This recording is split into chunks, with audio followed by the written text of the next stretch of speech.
The silence of deep space shattered as the Zarkon battlecruiser materialized at the solar system's edge. Its obsidian hull stretched nearly 20 kilometers, a monument to centuries of galactic conquest. Crystalline weapon arrays pulsed with an inner light that spoke of technologies developed across millennia of warfare. This was no ordinary ship. It was the harbinger of the Zarkon hegemony, a civilization that had crushed 1,000 worlds beneath its technological might. Inside the command center of the United Earth Defense Force, Captain Elena Rodriguez studied the alien vessel with a predator's intensity. Her office, a fortified bunker buried beneath the Rocky Mountains, hummed with a quiet energy of controlled preparation. Holographic displays flickered around her, each screen showing a different perspective of the massive ship that had just announced its presence. "Transmission incoming," announced Lieutenant Michael Rodriguez, no relation to Elena, but sharing her last name by pure coincidence. His fingers danced across the quantum communication interface, routing the alien message through multiple decryption layers. A holographic display erupted with a language that defied human comprehension. Alien symbols twisted and morphed, gradually resolving into something the computer could translate. Elena watched, her cybernetic left eye, a replacement from a previous conflict, analyzing every microscopic detail of the transmission. The message was brutally simple. "Inhabitants of solar system designation, Earth," the translation began, each word dripping with calculated condescension. "The Zarkon hegemony acknowledges your existence. Your technological development has reached a point of marginal interest. Surrender is mandatory. Resistance will result in complete species termination." A holographic representation of the speaker materialized, a creature of nightmare and precision. Crystalline exoskeleton covered its bipedal form, multiple eyes spanning its cranial region like a fractal nightmare. Each movement suggested calculations happening thousands of times per second, a living computer more machine than organic being. Elena's cybernetic eye ran multiple analysis protocols simultaneously. Micro-expressions, tactical assessments, probability matrices, all flickered across her enhanced vision. She had seen many things in her decades of service, but this was different. This was a declaration of total war.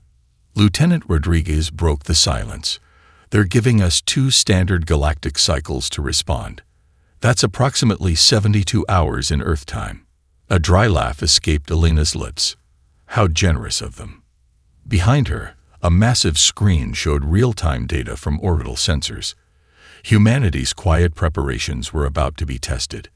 Decades of paranoid preparation, of building defensive systems in secret, of developing technologies that pushed the boundaries of known science, all of it came down to this moment.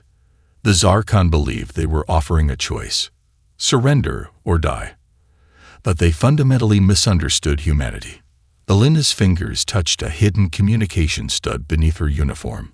"Alert all planetary defense networks. Initiate Protocol Prometheus."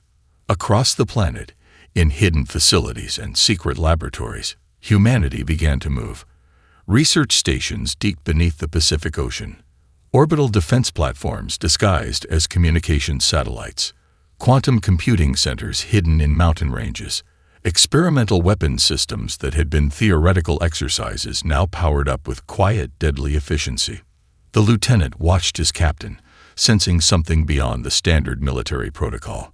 "They have no idea what they're walking into, do they?" Elena's smile was something between a predator's grin and a mathematical calculation. "No, they absolutely do not." Outside the command center, the first waves of defensive systems began their silent activation. Quantum entanglement communication networks spread across the solar system like a nervous system coming to life. Nanofabrication facilities hidden in asteroid belts began reconfiguring raw materials. Artificial intelligence systems that had been learning, watching, preparing for decades now turned their full attention to a single objective: defend Earth, at all costs. The Zarkon thought they were offering humanity a choice. In reality, they had just initiated a conflict that would reshape galactic understanding of warfare, technology, and the very nature of survival. and humanity was more than ready. Deep beneath the Cheyenne Mountain complex, Dr. Jack Thompson moved with the precision of a surgeon and the excitement of an inventor on the brink of a world-changing breakthrough. The Planetary Defense Initiative's primary research facility was a labyrinth of technological marvels that would have seemed like pure science fiction just decades earlier. Holographic displays tracked multiple research streams simultaneously. To his left, quantum entanglement communication networks pulsed with encrypted data. To his right, nano-adaptive armor prototypes underwent stress testing that would have pulverized conventional materials.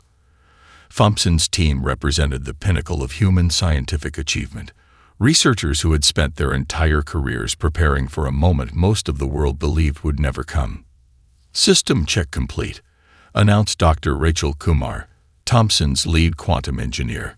Her fingers danced across a translucent interface, bringing up schematics of their most ambitious project yet.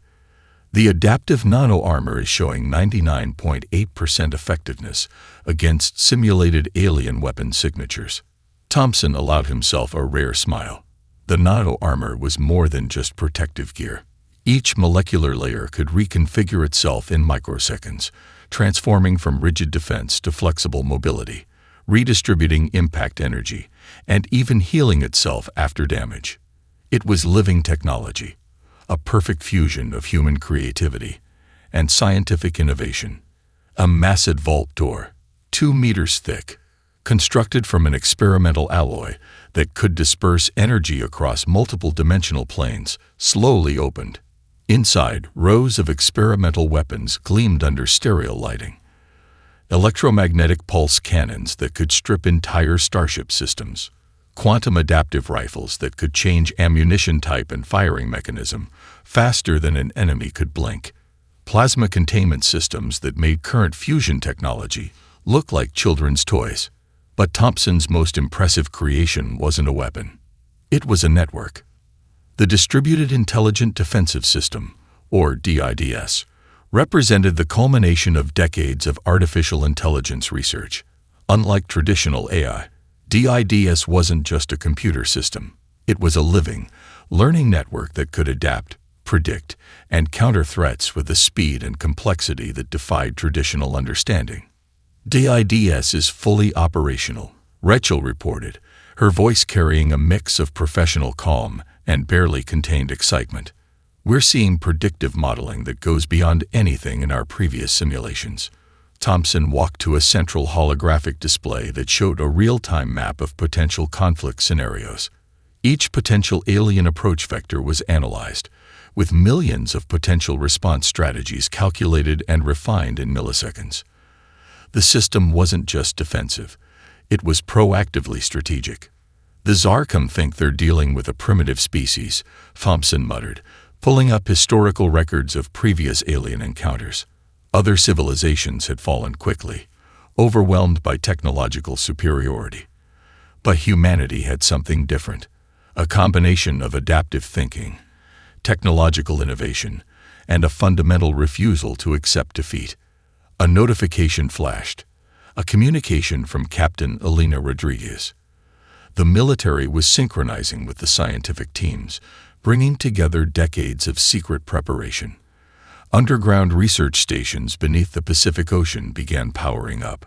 Orbital defense platforms, disguised as mundane communication satellites, recalibrated their hidden weapon systems.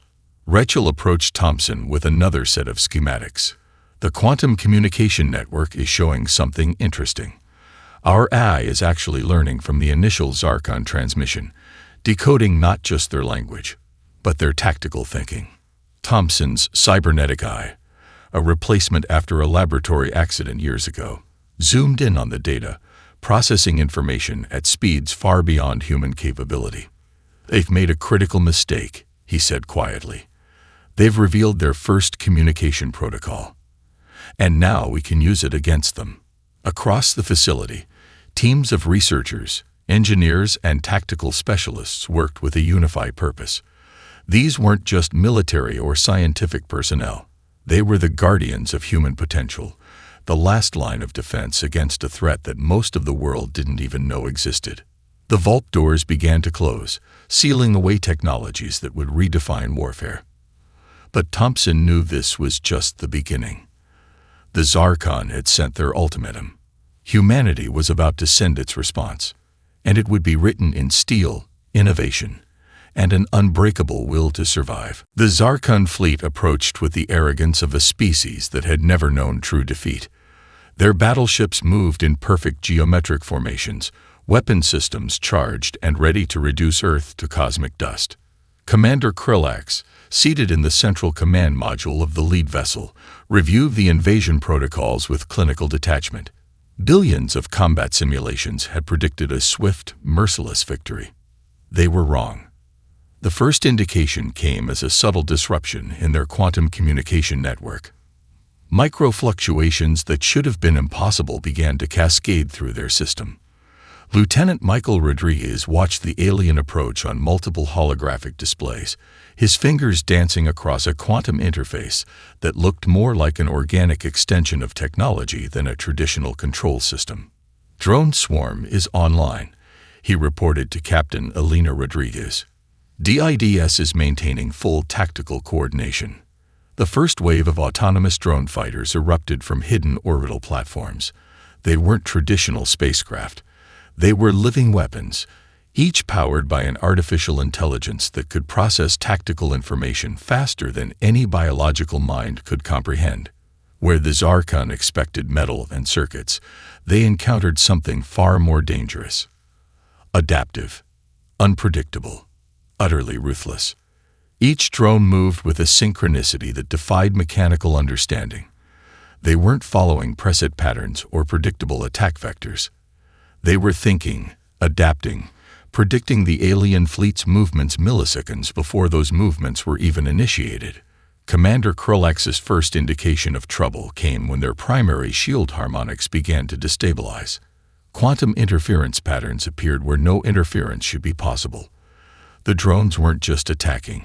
They were systematically dismantling the Zarkon defensive systems from the inside out. "Tactical anomaly," screamed a junior communication officer, his crystalline exoskeleton vibrating with panic. "Our predictive algorithms are failing." The human drones moved like a living organism. Where one was destroyed, two more would adjust their approach, exploiting the microsecond of vulnerability created by the first drone's destruction. They used the Zarkon's own communication frequencies against them, creating cascading system failures that spread like a technological cancer. Dr. Jack Thompson watched from the underground command center, his cybernetic eye analyzing every millisecond of the engagement. The DIDS was performing beyond even his most optimistic predictions. It wasn't just a defensive system. It was a living, learning network that was consuming the alien tactical knowledge in real time. "They're learning," Thompson muttered to Rachel Kumar. "Every interaction is updating our tactical understanding." The first Zarkon battleship exploded not with a traditional weapon strike, but with a cascading systems failure that consumed it from the inside. Its quantum communication network turned against itself, creating internal resonance frequencies that tore the massive vessel apart at a molecular level. Commander Krillax watched in horror as his perfectly calculated invasion dissolved into chaos. These weren't the primitive defenders they had expected. This was something entirely different. Orbital defense platforms that had appeared to be simple communication satellites revealed themselves as weapon systems of terrifying complexity. Electromagnetic pulse cascades stripped entire squadrons of their defensive capabilities. Quantum entanglement communication allowed human forces to predict and counter every single Zarkon tactical maneuver. 73% of initial invasion force neutralized, Lieutenant Rodriguez reported, a hint of professional satisfaction in his voice. Captain Elena Rodriguez studied the holographic display, her cybernetic eye tracking multiple engagement vectors simultaneously. This wasn't just a defensive action. This was a message being sent to the entire galaxy. Humanity would not go quietly. The remaining Zarkon ships began to break formation, a concept completely foreign to their usual tactical doctrine. Retreat was not a strategy they understood. But survival was beginning to look like a more attractive option than total destruction. As the last of the first wave of invasion ships was systematically dismantled, a single transmission burst from Earth. No words, just a series of quantum-encrypted data packets that would take the Zarkon decades to even begin to comprehend. A warning, a challenge, a promise. We are not your prey. The first Zarkon dropships pierced Earth's atmosphere like obsidian daggers, their hulls designed to withstand planetary entry with ruthless efficiency. Commander Zornak, lead of the ground invasion force, watched through crystalline viewports as they descended toward what he believed would be a swift, decisive conquest. Massive biomechanical walkers accompanied infantry units, each step of their mechanical legs promising total destruction. They were about to learn the true meaning of human resilience. The drop zone was a carefully prepared killbox, what appeared to be a standard suburban landscape of Chicago's outskirts. But every building, every street, every piece of infrastructure had been transformed into a potential weapon. Sergeant Maria Gonzalez, leader of the 73rd Urban Defense Battalion, watched the alien forces approach through a network of augmented reality displays built into her adaptive nano-armor. Targets confirmed. She whispered into her quantum-encrypted communication link. Initiate ground defense protocol. The first wave of Zarkon shock troops hit the ground with earth-shattering force. Their biomechanical exoskeletons could withstand direct missile strikes. Their weapons could vaporize conventional infantry in milliseconds. They had conquered civilizations that had stood for millennia. They were not prepared for human ingenuity. The first street they entered was a perfect kill zone. What seemed like ordinary buildings revealed themselves as intricate defensive positions. Windows became weapon ports. Walls shifted and reconfigured, creating kill corridors that funneled the alien troops into predetermined zones. Nano-adaptive camouflage made human defenders virtually invisible until the moment of attack. Sergeant Gonzalez moved like liquid mercury, her nano-armor shifting between defensive and offensive configurations faster than the alien targeting systems could track. A Zarkon shock trooper raised its plasma cannon and found its targeting systems suddenly scrambled by localized quantum interference. Underground networks that had been prepared for decades came to life. Tunnels transformed into mobile defensive positions. What the aliens thought were residential basements were actually sophisticated combat staging areas. Entire city blocks could reconfigure themselves in seconds, turning from peaceful urban landscape to a living, breathing defensive organism. They're adapting faster than our predictive models, shouted a Zarkon tactical officer, his multiple eyes tracking impossible movement patterns. Wounded human soldiers didn't fall. Nano-medical patches integrated into their armor began instant battlefield repairs. Severed limbs were reconstructed. Massive trauma was stabilized in seconds. Where other species would break, humans became more dangerous when wounded. Dr. Jack Thompson watched the ground invasion from the underground command center, his cybernetic eye tracking every microsecond of the engagement. The DIDS was performing beyond even his most optimistic predictions. It wasn't just coordinating defense. It was learning, adapting, turning the entire battlefield into a living weapon. Look at how they're using urban infrastructure, Rachel Kumar muttered, zooming in on tactical displays. Streetlights became weapon platforms. Sewer systems transformed into mobile attack routes. Traffic signals created quantum-encrypted communication networks that the aliens couldn't begin to comprehend. The Zarkon biomechanical walkers, designed to crush conventional defenses, found themselves fighting an enemy that refused to fight by any known rules of warfare. A walker would target a building, only to have that building partially dissolve and reform around its weapons, rendering its attack useless. Sergeant Gonzalez's team moved like ghosts. One moment they were nowhere. The next, they were delivering precise, devastating attacks that exploited every microscopic weakness in the alien exoskeleton design. "Command," she reported, her voice calm despite the chaos. "We're seeing 68% casualties in the alien ground force, and they haven't even reached the city center." Commander Zornak could not comprehend what was happening. his tactical training, developed over centuries of galactic conquest, meant nothing here. These humans didn't fight like any species he had encountered. They didn't just resist. They transformed the very battlefield itself into a weapon. As the first wave of invasion collapsed, a message became clear. This was not a battle. This was a fundamental redefinition of warfare itself. Humanity would not be conquered. They would be the ones doing the conquering. The research facility beneath the Pacific Ocean was humanity's most closely guarded secret. Here, in a complex that made the most advanced alien technologies look primitive, Dr. Jack Thompson and his team began the most critical phase of their defense: total technological appropriation. Captured Zarkon technology lay disassembled across massive holographic workstations. Every piece, from the smallest communication node to entire weapon systems, was being systematically decoded, understood, and then dramatically improved. What the aliens considered their most advanced systems became puzzles for human researchers to solve and then reconstruct with terrifying efficiency. Dr. Rachel Kumar held up a Zarkon quantum communication crystal, its intricate lattice structure shimmering under specialized scanning equipment. "The communication frequency modulation is brilliant," she said, her voice a mixture of professional analysis and barely contained excitement. "But it's also fundamentally limited." Thompson's cybernetic eye zoomed in, processing information at speeds that would have been impossible just years earlier. "Limited how?" he asked, already knowing the answer would be another breakthrough. "They've created a quantum communication network that's essentially a one-way highway," Rachel explained.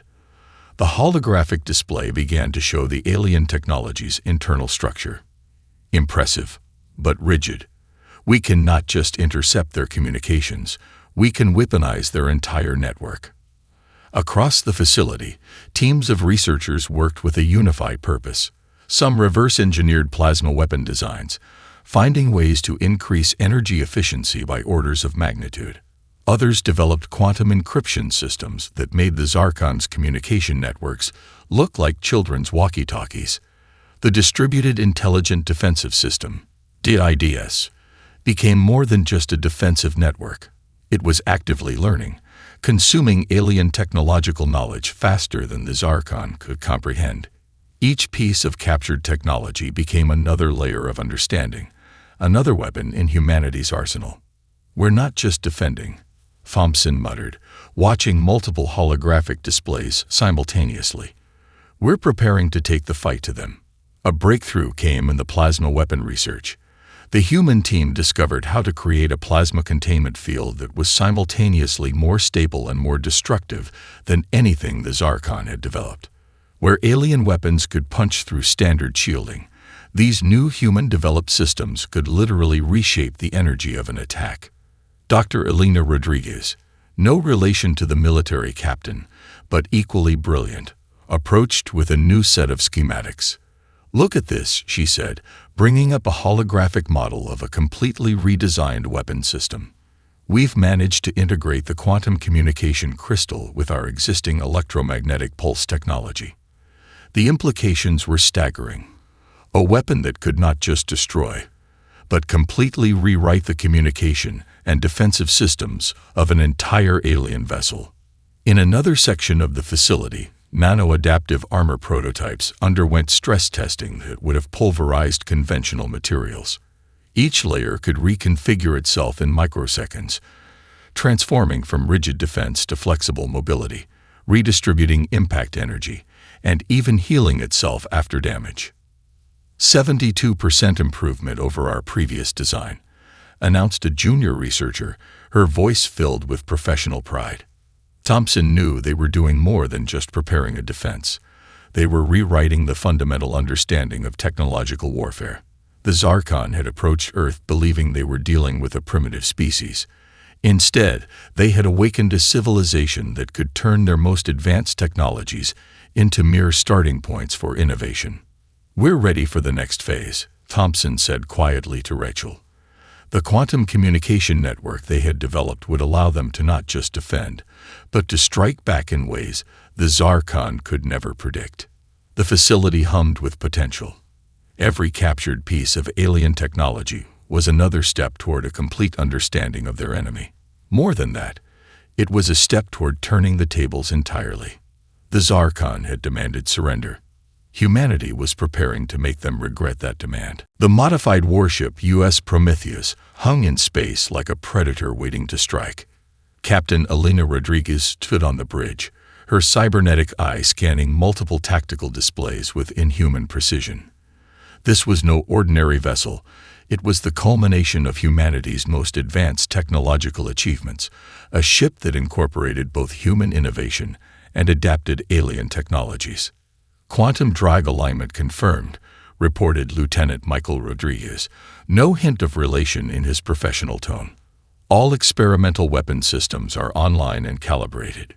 The ship represented more than just a military asset. It was a statement, a promise. Humanity would not just defend. They would take the fight directly to the Zarkon hegemony. Dr. Jack Thompson's voice came through the quantum communication link, his tone clinical yet excited. We've identified 3 primary Zarkon communication and supply hubs. Each represents a critical node in their galactic infrastructure. Destroying them won't just be a military victory. It'll be a systemic collapse. The first target was a massive space station, orbiting a gas giant in the Sigma-9 system. Intelligence gathered by the Distributed Intelligent Defensive System had revealed it as a critical communication relay. The Zarkon believed it was impenetrable, a fortress that had stood for centuries, defended by technologies that had crushed countless civilizations. They were about to meet humanity. Initiating quantum stealth approach, Lieutenant Rodriguez announced. The Prometheus began to manipulate quantum fields around its hull, effectively becoming invisible to conventional and advanced tracking systems. It was more than camouflage. It was a fundamental manipulation of space-time itself. Captain Rodriguez watched as the first layer of defensive systems approached. Quantum encrypted communication networks that the Zarkon thought were unbreakable began to dissolve. Each defensive protocol was not just circumvented, it was turned against itself. Communication relay is showing complete system destabilization, reported the tactical officer. Their defensive networks are consuming themselves. The weapon that struck the Zarkon space station was nothing like traditional military ordnance. It was a quantum adaptive payload developed in the secret research facilities beneath the Pacific Ocean. Where conventional weapons would destroy, this would systematically dismantle, turning the station's own defensive systems into instruments of its destruction. Multiple communication relays went dark simultaneously. It wasn't just a military strike. It was a surgical removal of the Zarkon's ability to coordinate their vast galactic infrastructure. Second target acquired, Captain Rodriguez commanded. Her voice carried the weight of humanity's collective determination. The next attack targeted a critical supply hub in the Omega Quadrant. Here, the Prometheus demonstrated capabilities that defied conventional understanding of warfare. Quantum communication frequencies were weaponized, turning the Zarkon's own communication networks into vectors of systematic destruction. Dr. Rachel Kumar monitored the attack from the underground command center. They're losing coordination faster than our predictive model suggested, she reported to Dr. Thompson. Our adaptive AI is literally learning and exploiting their tactical weaknesses in real time. Each strike was more than a military action. It was a message broadcast across the galaxy. Humanity was not a species to be conquered. They were a force that would fundamentally reshape galactic understanding of warfare, technology, and survival. The Zarkon leadership began to understand true fear. Their perfectly calculated invasion had transformed into a fight for survival. Communication networks that had stood for millennia began to collapse. Supply lines vanished. Defensive systems turned against themselves. 70% of primary communication relays neutralized. Lieutenant Rodriguez reported, a hint of professional satisfaction in his voice. Captain Rodriguez studied the holographic displays. This was more than revenge. This was a fundamental redefinition of galactic power dynamics. The Zarkon had demanded humanity's surrender. Now, humanity was demanding something far more significant. Total and complete submission. As the Prometheus prepared for its final series of strikes, a single transmission burst from the ship. No words, just a series of quantum-encrypted data packets that would take decades to fully comprehend. A warning, a challenge, a promise. We are not your prey. We are the hunters. The grand collective chamber of the Zarkon hegemony had never known true fear. For millennia, this vast crystalline hall had been the center of galactic decision-making, a place where entire civilizations were deemed worthy of existence or condemned to extinction with clinical precision. Today, that changed. High Arbiter Krulvax stood at the center of the chamber, his multiple eyes flickering with a combination of confusion and mounting terror. The holographic displays surrounding him told a story that defied every understanding of galactic warfare. Entire communication networks, systems that had stood for thousands of years, were collapsing faster than they could be understood. 53 critical communication relays have gone dark, reported Sub-Coordinator Zornak, his crystalline exoskeleton vibrating with barely contained panic. Our predictive models are failing. Completely and utterly failing. The humans were doing something impossible. They weren't just defending. They were systematically dismantling the Zarkon hegemony's entire galactic infrastructure with a level of precision and adaptability that bordered on the incomprehensible. More terrifying was how they were doing it. Every defensive system the Zarkon possessed was being turned against itself. Quantum communication networks became vectors of self-destruction. Defensive platforms transformed into instruments of their own annihilation. It was as if the humans had developed a way to understand and exploit technological systems at a level that went beyond mere engineering. High Arbiter Krulvax accessed the most secure historical archives. Thousands of civilizations had faced the Zarkon hegemony. Thousands had fallen, but none had ever fought back like this. Analyze the human tactical approach, Krulvax demanded, his voice a cascade of quantum-modulated frequencies. The chamber's central intelligence began to compile data. The result was more terrifying than any invasion could be. The humans weren't following any known strategic doctrine. They were creating new rules of engagement with every single interaction. Where the Zarkon had rigid, perfectly calculated systems, the humans demonstrated something far more dangerous: adaptive intelligence. Their technology wasn't just advanced, it was alive, learning, evolving with each microsecond of conflict. We are losing colony systems, reported another coordinator, his voice breaking.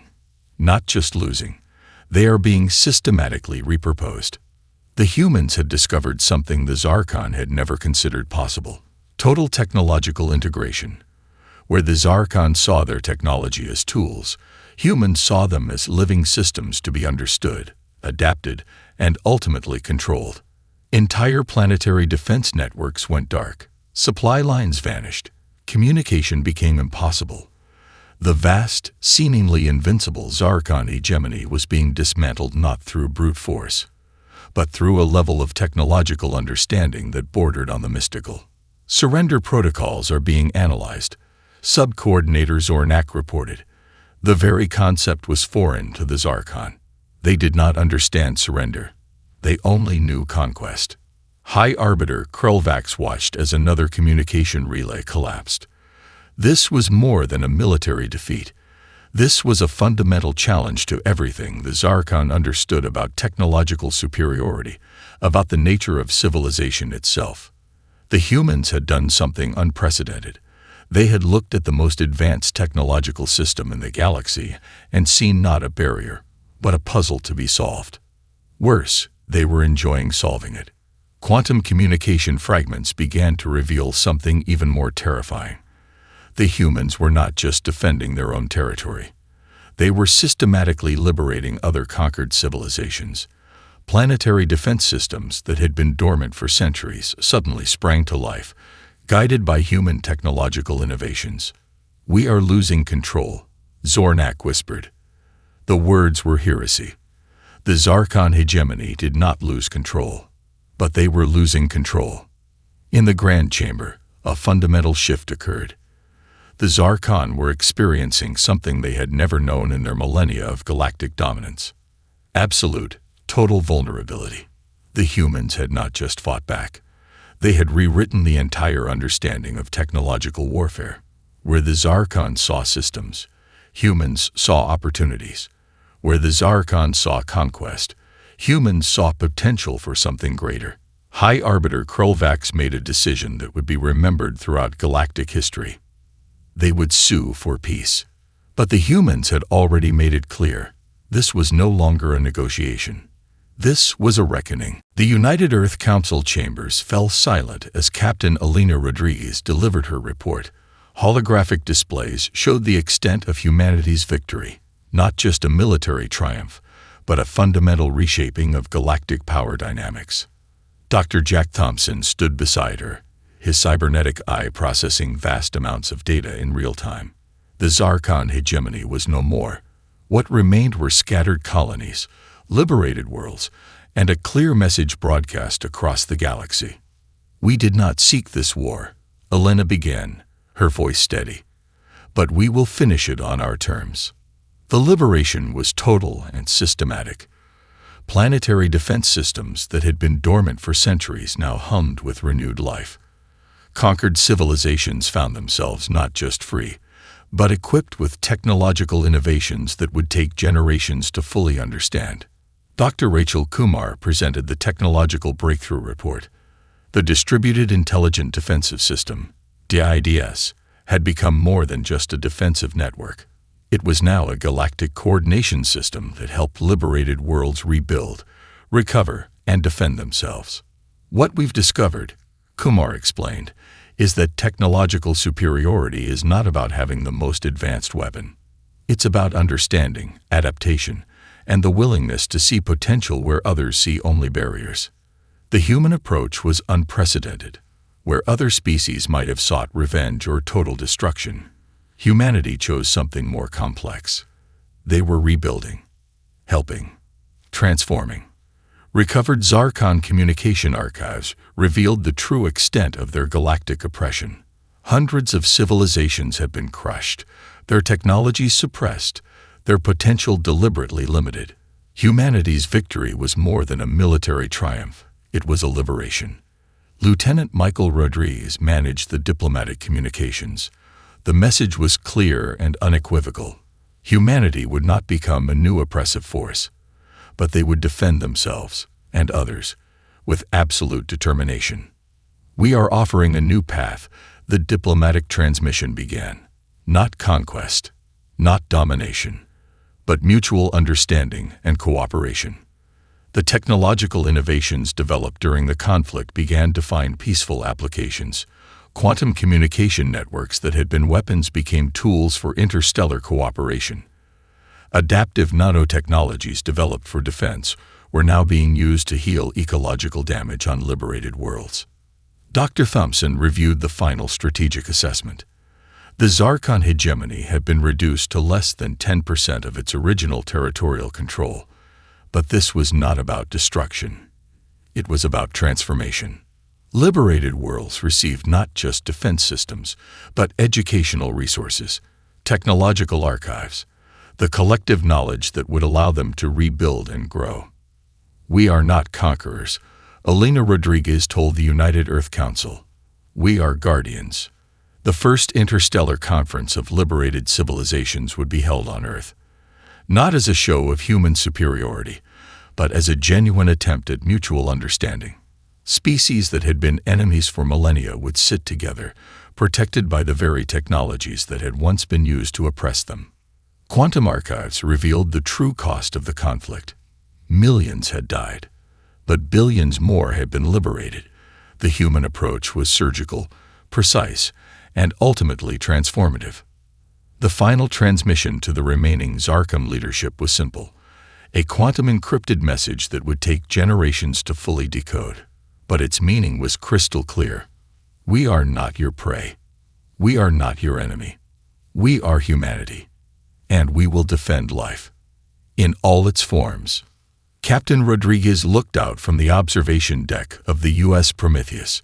The stars seemed different now. Not just a battlefield, but a canvas of potential. Dr. Thompson approached, his cybernetic eye scanning the infinite darkness. "What now?" he asked. Elena's smile was something between a mathematical calculation and a predator's grin. "Now," she said, "we explore, we build, we protect." The galaxy had learned a crucial lesson. Humanity was not just a species to be conquered. They were a force of nature, adaptive, resilient, fundamentally committed to life in all its complex, beautiful potential. The stars awaited.